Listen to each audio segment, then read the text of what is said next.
Materi pertama, pengertian prinsip manajemen. Prinsip adalah suatu pernyataan fundamental atau kebenaran umum yang merupakan sebuah pedoman dalam berpikir atau bertindak, tetapi tidak bersifat mutlak karena prinsip bukanlah hukum.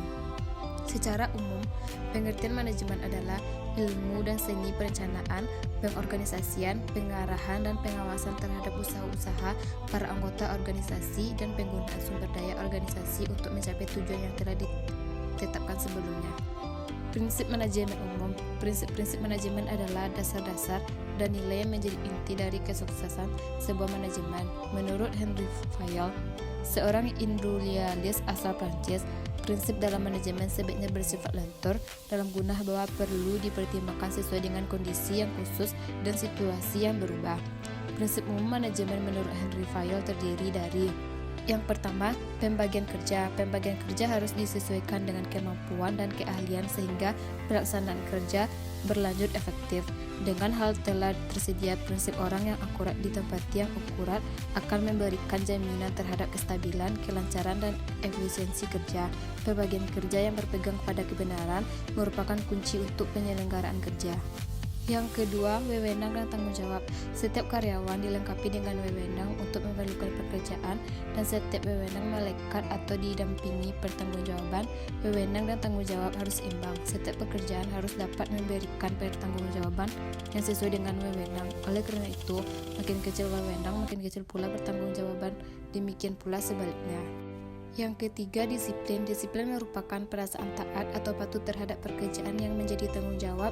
Disiplin ini bertalian ketat dengan wewenang. Apabila wewenang tidak berlanjut dengan semestinya, maka disiplin akan hilang. Oleh karena ini, pemegang wewenang harus dapat menanamkan sifat terhadap dirinya sendiri sehingga benar tanggung jawab terhadap pekerjaan sesuai dengan wewenang yang telah tersedia padanya.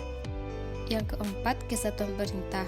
Dalam melaksanakan pekerjaan, karyawan harus memperhatikan prinsip kesatuan perintah sehingga pelaksanaan kerja dapat dijalankan dengan berpegangan pada kebenaran. Karyawan harus kenal kepada siapa beliau, harus bertanggung jawab sesuai dengan wewenang yang diperolehnya. Perintah yang datang dari manajer lain kepada seorang karyawan akan merusak jalannya wewenang dan tanggung jawab serta pembagian kerja. Yang kelima, satuan pengarah. Dalam melaksanakan tugas dan tanggung jawab, karyawan perlu diarahkan menuju sasarannya. Kesatuan pengarah bertalian ketat dengan pembagian kerja. Kesatuan pengarah tergantung pula terhadap kesatuan perintah. Dalam pelaksanaan kerja bisa saja terjadi hal telah tersedia dua perintah, sehingga menimbulkan arah yang berlawanan. Oleh karena itu, perlu alur yang jelas dari mana karyawan mendapat wewenang untuk pelaksanaan pekerjaan dan kepada siapa beliau harus mengetahui batas wewenang dan tanggung jawabnya agar tidak terjadi kekeliruan. Keenam, mengutamakan kebutuhan organisasi di atas kebutuhan sendiri. Setiap karyawan harus mengabdikan kebutuhan sendiri kepada kebutuhan organisasi. Hal semacam itu merupakan suatu syarat yang sangat penting agar setiap aktivitas berlanjut dengan lancar sehingga tujuan dapat tercapai dengan berpegang pada kebenaran. Yang ketujuh, pengajian pegawai.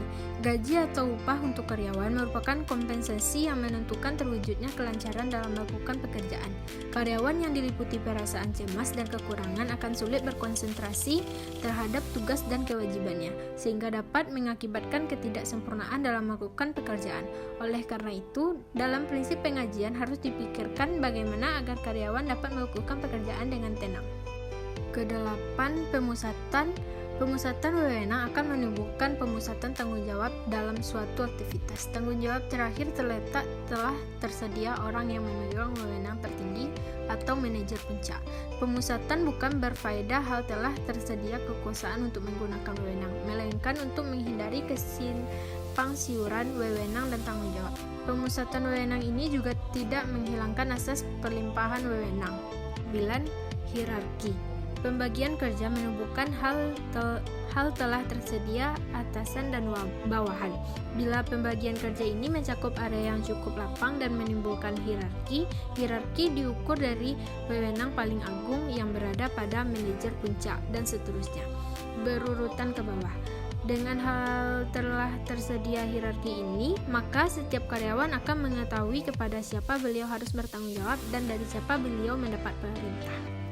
Ke-10, Ketertiban. Ketertiban dalam melaksanakan pekerjaan merupakan syarat utama karena pada dasarnya tidak telah tersedia orang yang bisa melakukan pekerjaan dalam keadaan acak-acakan atau tegang. Ketertiban dalam suatu pekerjaan dapat terwujud apabila seluruh karyawan berpegang pada kebenaran atasan maupun bawahan, benar disiplin yang tinggi. Oleh karena itu, ketertiban dan disiplin sangat dibutuhkan dalam sampai 11. Keadilan dan kejujuran. Keadilan dan kejujuran merupakan salah satu syarat untuk sampai tujuan yang telah ditentukan. Keadilan dan kejujuran terkait dengan moral karyawan dan tidak dapat dipisahkan. Keadilan dan kejujuran harus ditegakkan mulai dari atasan, karena atasan benar wewenang yang paling agung. Manajer yang tidak berwewenang dan jujur akan menggunakan wewenangnya dengan sebaik-baiknya untuk melakukan keadilan dan kejujuran pada bawahannya. Yang B. Prinsip manajemen pendidikan. Merumuskan prinsip-prinsip manajemen pendidikan sebagai berikut. Yang pertama, memprioritaskan tujuan di atas kepentingan pribadi dan kepentingan mekanisme kerja. Yang kedua, mengkoordinasikan wewenang dan tanggung jawab. Yang ketiga, memberikan tanggung jawab pada personel sekolah, hendaknya sesuai dengan sifat-sifat dan kemampuannya. Yang keempat, mengenal secara baik faktor-faktor psikologis manusia, relativitas nilai-nilai. Prinsip di atas memiliki esensi bahwa manajemen dalam ilmu dan praktiknya harus memperhatikan tujuan, orang-orang, tugas, dan nilai.